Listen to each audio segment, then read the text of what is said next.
We're taking on the problem toSum2 input array is sorted, and this is an updated version in which we're going to tackle it with O(n) time complexity and of course O(1) space complexity.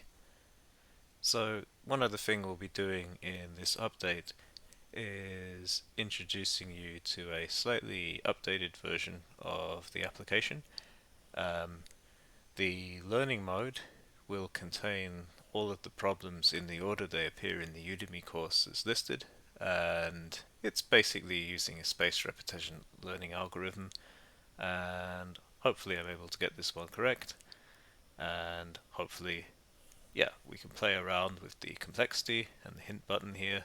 There's also a direct link to the LeetCode button, but I'm not really here to advertise the application itself.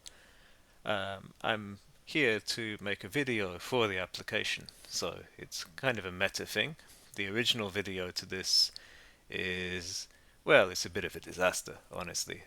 I've had to come back and change it. It was so poor in quality. Hopefully, with those expectations, I'll be able to exceed them. So, let's have a look at the problem statement. And we're given an assorted array of integers called nums and an integer target. We need to find two numbers in the array that add up to this target, and we're guaranteed to have exactly one solution while we're not able to use the same element twice. So, our function will return the indices of the two numbers satisfying these conditions, where the order of the indices doesn't really matter. So we're basically returning a vector containing two numbers. Now, I've given you four choices for a possible solution here. They are A, sorting, B, two pointers, C, Floyd's tortoise and hare, or D, Cadane's algorithm and hash set. So, I'll give you a couple of seconds while you make your choice.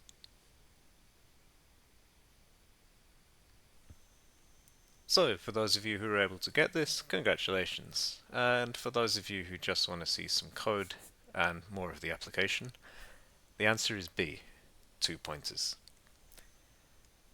Now, brute force approaches here are very difficult given the space complexity requirement. The very simple one, if you're really struggling, is to use two nested loops to iterate over all possible pairs of indices in the array, and then for each pair we check if the sum of the corresponding elements, I and j, let's say, are equal to the target.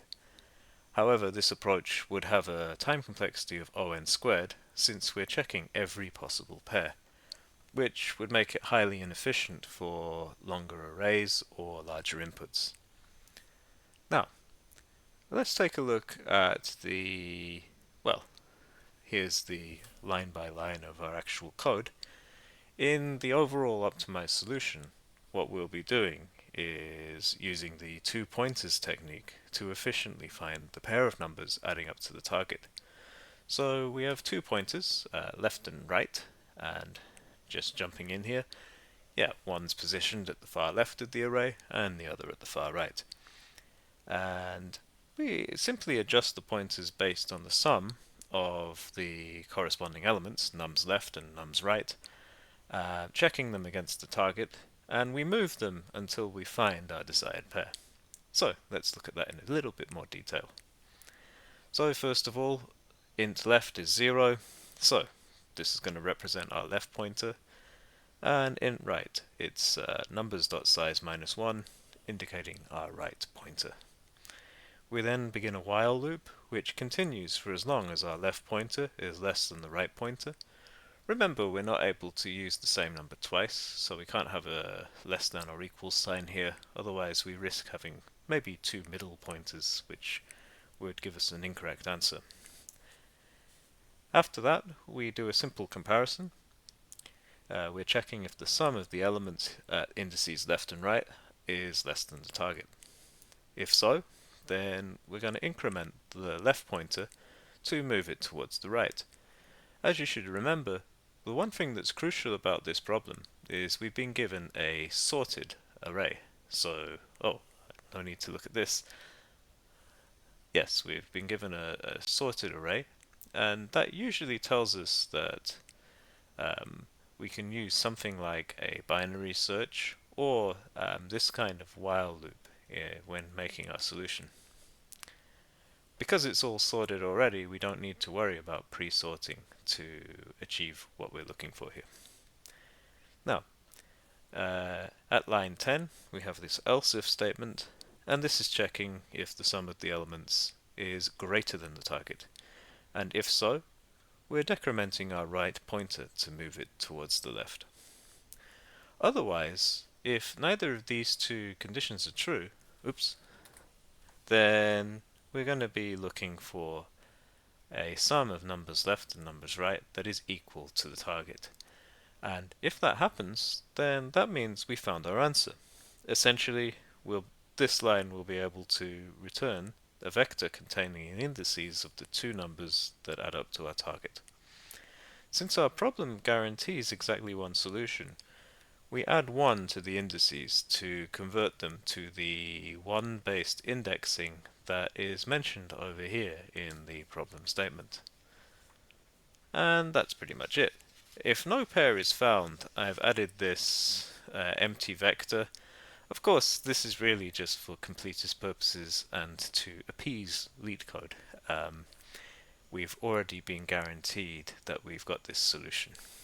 However, I find it easier to give the answer in the loop itself rather than to save the variables and return them here. And that's pretty much it. So we'll have one more look at the application that has been created. Now, you'll find out about this if you join the Udemy course, and in particular the Discord group that's associated with it. I've created an application that will help people who are studying the coding interviews and algorithms courses, and basically it's something that's free. It's fairly easy to use.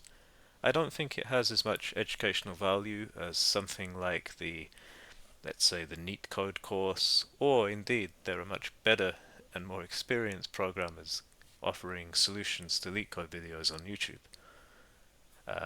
So if you're looking for quality, maybe go elsewhere, but if you're looking for something that will just help you understand the methods behind the kind of madness that is a technical interview on LeetCode, this might be a good application for you. So once again, we're looking at 2sum2 with our complexity expectation of On, time, and O1 memory. And yes, we've got this hint that we've already talked about. Sorting, Kadane's algorithm and hash set, 2 pointers, or Floyd's tortoise and hare.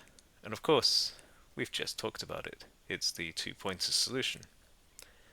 Now, there is a little bit of an explanation as to why, and as you can see, there was a previous video which I somehow used a hash table, ignoring this constant extra space. I think I'd mixed it up with a different problem with a similar title on LeetCode and recorded it. In any case, pretty embarrassing, and I'll be getting rid of it. I've updated the solution code so that it's correct in C++ and Python and Java, and this YouTube video, which outlines the solution, will also be completely deleted and removed as well. In any case, that's everything for now, and that's another problem-solving session with Coding Card Sharp completed. There will be more videos coming, but the majority of them will be unlisted and available only via the app, if only to preserve my dignity. Anyway, the next problem in the series will be the move zeros problem, for which I actually released the video yesterday. It shows a slightly older version and an older iteration of this application. Anyway, thank you for watching, and I hope to see you in the forum soon.